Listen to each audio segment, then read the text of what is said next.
Thank you very much, Madam MC, for such lovely introduction. When I was in my summer camp training and finished the Citizen Army Training Instructors Course, Anahaw 9, 1981, at the University of the Philippines, UP Campus, Diliman, Quezon City, conducted by the elite UP Vanguards. It happened that I met a foreigner and he asked me about this question. Do you know who are your great men? And I quickly answered, sure sir, because I am very proud of being a Filipino.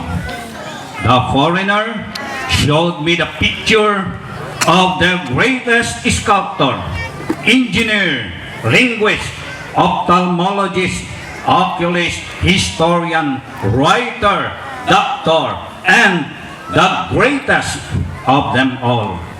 I immediately answered, you know, sir, in your country, you have so many great men. But here in my own beloved country, the Philippines, Dr. Jose P. Rizal, pride of the Malayan race, the one and only one person to represent all of your great men. My dear friends, today we are commemorating the 119th death anniversary of Dr. Jose Rizal. His martyrdom at Bagumbayan, now Luneta Park, because of his exemplary conduct, his demonstration of love for us. Honorable Emiliano Jr. P. Marasigan, Municipal Mayor, Honorable Patricia Sihilao, Municipal Vice Mayor, Honorable members of the Sangguniang Bayan, Dr. Arturo Jr. C. Cunanan, Chief of Sanitarium 3, doctors, nurses, staff and personnel of Culion Sanitarium, Reverend Father Adriano Tapiador of the Society of Jesus, School Director, President of the Loyola College of Culion, Reverend Father Arthur Jr. W. Nebrao of the Society of Jesus, Parish Priest, Sisters of St. Paul, the Sharks, faculty members of the Loyola College of Culion, faculty members of the Culion Elementary School, faculty members of the Balala Elementary School, faculty members of the Culion National High School, faculty members of the Western Philippines University, the Philippine National Police and the Bureau of Fire Protection, the Philippine Coast Guard, portraying the Inang Bayan Madam Judy Maripet Cruz Katakis, portraying the Miss Luzon Madam Ma Angelica Patricia Galapati, portraying Binibining Visayas Madam Rachel Ang Colorado, portraying Binibining Mindanao Miss Laika Duldik, cast of characters of reenactment of Rizal's martyrdom, department heads of the local government of Culion, rank and file of the local government of Culion, heads and members of the different organizations in Culion, the ABC President, punong barangays, barangay kagawads, barangay tanods, senior citizens, guests and visitors, students, friends, ladies, and gentlemen. The beloved and late 35th United States President John Fitzgerald Kennedy once said, and I quote, "The greatness of a nation can be measured by the qualities of the men it honors as its heroes." Unquote. If this is universally true, then and only then the Philippines and the Filipino people are a great nation, since Dr. Jose Rizal, its national hero, is the embodiment of the most highly prized qualities in any decent society, if only because of the sterling qualities that repose in our national hero and martyr, when we honor today Dr. Protasio Rizal Mercado Alonzo y Realonda. For Dr. Jose Rizal was not just a revolutionary who willingly gave his precious life for his country 19 years ago. He was above all a great human person whose qualities are honored everywhere. First of all, he was one who was truly in love with and devoted his country and countrymen. Unqualified love, devotion, and loyalty to the motherland. Rizal showed this not only in life but in death as well. His ultimate measure of this love of country was his willingness to give his life to his country and countrymen. So great this love that when it became necessary for him, he willingly gave the most precious possession that he had, his life for his country. This love of country prevented him from falling into the trap of identifying the rulers of the country with country itself. For while he condemned and abhorred the rulers of the country, he loved and wept for his people. For him, as it should be for all of us, government and country are two different things. Secondly, Dr. Jose Rizal was a man of integrity.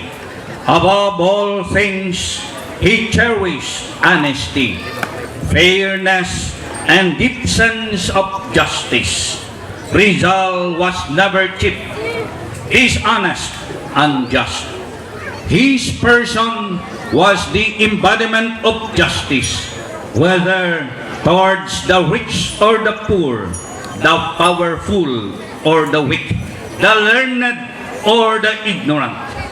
His dealings with the rich and poor, the powerful and weak, the intelligent and the ignorant were characterized with singular honesty and fair play. Thirdly, Dr. Jose Rizal was a self-made man. True, nature endowed him with immense native talents, but had he not cultivated these and brought these potentials to full flowering and perfection, he would have come and gone. Unfortunately, like many of our talented countrymen, useless, ineffective, and wasted. But he was a resourceful person. Resourcefulness in the use of his time and in the development of his natural capacities. Rizal was a hard-working man who studied hard and exerted superhuman efforts to bloom his innate talents so that he could utilize fully to exploit the fullness of his powers through hard work and personal diligence, so that he was able to bring his enormous capacities to perfection and able to use this in the service of his country and people. His mighty pen, his incisive mind, his dexterous surgeon's hands, his boundless energy, and artistic abilities. All this he cultivated and used to serve his country. Fourthly, Dr. Jose Rizal was endowed with deep compassion for the poor. In spite of his travels abroad and association with the rich, the mighty and the beautiful people of Europe, he did not come back to his country oozing with colonial trappings. He did not seek the society of the rich and the powerful. He avoided Malacanang. Instead, he chose to be a country doctor that ministered to the poor and the sick. He did not disdain to be a farmer who was not ashamed to soil his hands with the dirt of the land, and he happily farmed his little lot. He was happy when he was toiling under the sun, just like the much maligned farmers of the land at that time. Lastly, Dr. Jose Rizal was devoted to family life. Above all, he has deep respect for womanhood and extolled the virtue of Filipino women. He loved his mother and was extremely fond of his sisters. Rizal's writings overflow with admiration for the virtues of the Filipina. Perhaps he erred to exist by putting the woman way up to the pedestal.